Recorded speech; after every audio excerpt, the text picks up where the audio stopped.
বলো তোমাকে কে বা কারা কাজ করতে পাঠিয়েছে? ক্লাস 11 এর ছাত্রীরা ওই উজ্জ্বল দিন যারা গাড়ি চলে এসো। বলো ক্ষুদিরাম, তোমরা গ্রিন রুমে চলে এসো। তাহলে তুমি ছাড়া পেয়ে যাবে। ক্ষুদিরাম, তুমি না বলে তোমার ফাঁসির আদেশ আছে।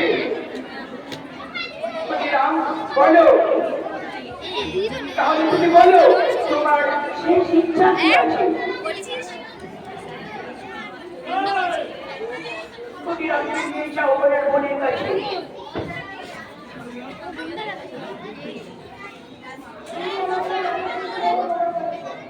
তুমি আমাকে বিদায় দাও, সবার মাঝে আমাকে দেখতে পাবে।